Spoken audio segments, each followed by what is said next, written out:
Hey guys, welcome to another edition of the Monday Morning Tennis Rant. I want to start off by thanking you guys for all the engagement in my recent match that I posted, Emma versus Andree. And I want to give you an update on Emma because in that video we talked about how she was going to go to Charlotte for a 30K, and she did well. She won the doubles, which is awesome. That's her second doubles title since her comeback. And in singles, she qualified for the main draw, had bad luck with the draw, and played the number one seed. And she was playing well, up 6-3, 5-3, 40-15, but ended up losing that match. So she's playing much better. That match against Andree was so tough for her, but it was so entertaining. And I'm glad that you guys found it entertaining as well. Because despite it being 7-0, I felt there was so much tension, and I really wanted Emma to win that one game. And that game at 7-0 was absolutely insane. So if you haven't seen that match, I'm going to link it in the pinned comment, and I recommend that you watch it. So they are going to have a rematch, and the next match between Emma and Andree is going to be on clay. Not because that will give Emma better chances to win, because I don't think it will, but Emma is playing clay court tournaments in Boca Raton 30Ks, and she wants to practice on clay. So we're going to do that match next week sometime, and I actually played against Andree.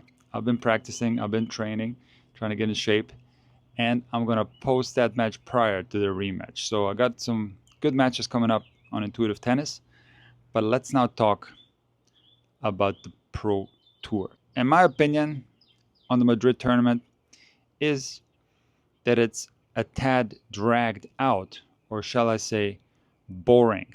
I'm not a big fan of the 2-week Masters. Remember how nice the tournament in Monte Carlo was, or even in Barcelona? Every day we had a match. So if you're an Alcaraz fan in Barcelona, you can watch them every day. And to me, that is the best format for tennis. Of course, when we're talking about Grand Slams, 2 weeks is perfect. Why? First of all, they play best of 5 sets on the men's side. And there are so many other events during a Grand Slam. The junior tournament is going on. The Legends tournament is going on. You have mixed. So you need 2 weeks to wrap all that up. But do you really need 2 weeks for a Masters tournament? No. So for that reason, I do find this particular tournament in Madrid a tad dragged out. And of course, it doesn't help the men's side that we don't have Djokovic, Sinner, or Alcaraz. We're going to talk about Djokovic later, so stay tuned. I have a couple more complaints about the Madrid tournament, so this will be a true rant.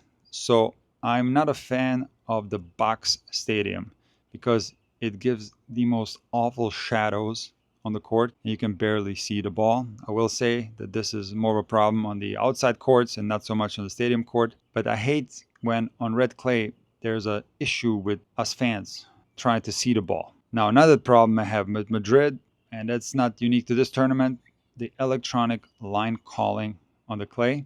A lot of people blindly trust technology, and I have in the past too. I thought it was very accurate. But based on some of the pictures that pro players have been taking with their phones, you can see how inaccurate this technology was. Now, you would think that everybody would be in agreement that this technology is indeed inaccurate. And I posted a couple of stories on my Instagram, and I couldn't tell you how many people replied to that story saying that this ball indeed is in. This was the Eva Luz post on Twitter. And if you zoom in on that call, you can clearly see that the ball is out, and the electronic line calling made a huge mistake. So another example, a couple of days later, was a Zverev call. And this ball was even further out.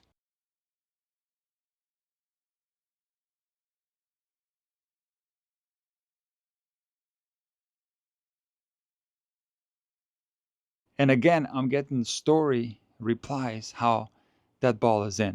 First of all, I really don't want to play any of you guys if you think that that ball is in. But I did get an interesting response from someone. I don't know if it's true. Maybe you guys can correct me in the comments if I'm wrong. But supposedly Madrid is using the old Hawkeye system. And some of the tournaments in the South American clay court swing used another system that is far more accurate. So this is very interesting to me because when we're playing on hard court, I would never think that the electronic line calling is faulty, but now we have proof that the electronic line calling is far from perfect, and it absolutely has to be improved. In my opinion, it is 100% unnecessary on clay.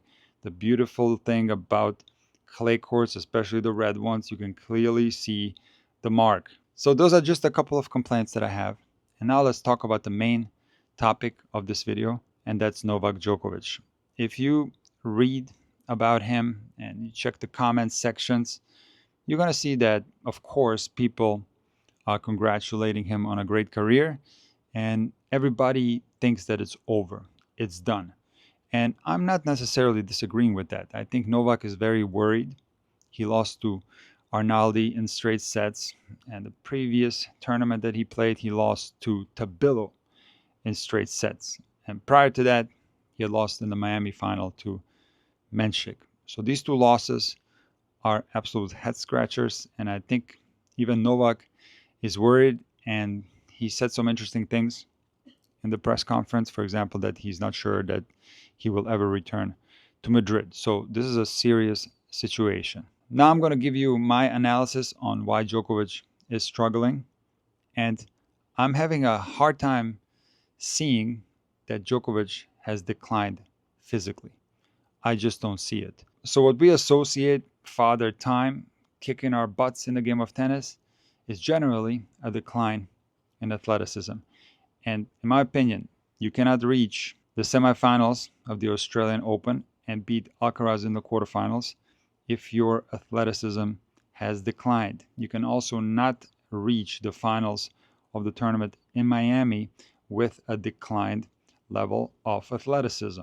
I also don't believe that athleticism can decline that fast, because last year Novak Djokovic won the Olympics and he also made the final of Wimbledon. So when I try to understand what's happening with Novak in those last couple of matches, and more specifically the loss to Arnaldi in Madrid, it has nothing to do with athleticism or him being too old.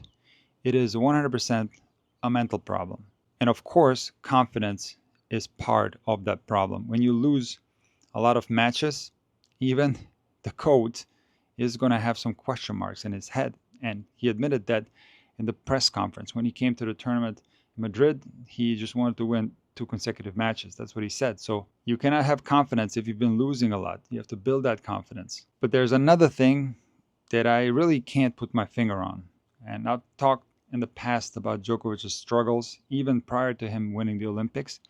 And he's played some weird matches. In some of these matches, he wasn't there mentally at all and was kind of checked out. In other losses, he just played poorly and was making a tremendous amount of mistakes. In this match against Arnaldi in Madrid was maybe the most concerning, because I didn't think that Novak played that bad of a match. Of course, he was very far from his best, but the way he lost both the first set and the second set was very alarming, because it was pretty much a mental collapse. In that first set, he was down 4-3, serving at 30 all, and he threw in 2 consecutive double faults. In the second set, he had a chance to break back. He had lost 40 on the Arnaldi serve, and on the point at 15-40, he had a short forehand with the entire court open, and he played the ball literally into the Arnaldi racket and ended up losing this point. So in my opinion, the struggles that Novak is facing now are purely mental and not physical. And it is very alarming that he has not won a match on clay yet. And Novak has said many times that his only focus are the Grand Slam tournaments.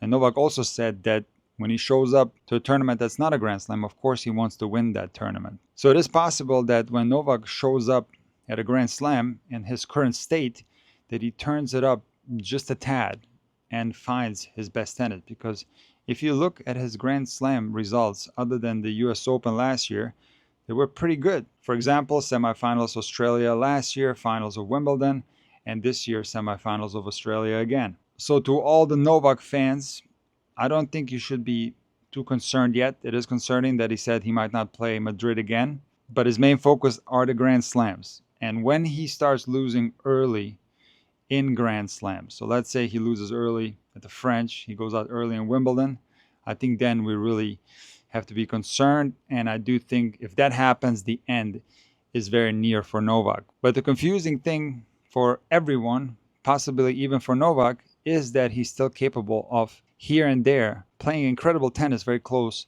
to his normal level. So that right there could be motivation enough to keep going. But of course, it must be extremely frustrating to go from dominating the tour and breaking all the records to now losing very often early in tournaments. And of course, even if he does better in Grand Slams, I'm not sure how much longer Novak Djokovic wants to do that. Now, regarding the Madrid tournament, I think this is a huge opportunity for so many players. My gut feeling is that Casper Ruud is going to do something strong in this tournament. He has fallen out of the top 10, but I regard him as one of the best clay court players in the world. And of course, Zverev, after struggling since making the final of the Australian Open, he won that tournament in Munich, gave him a lot of confidence, and he's playing a lot better. So the two guys that I can see doing well in Madrid, possibly winning the whole thing, are Zverev and Ruud.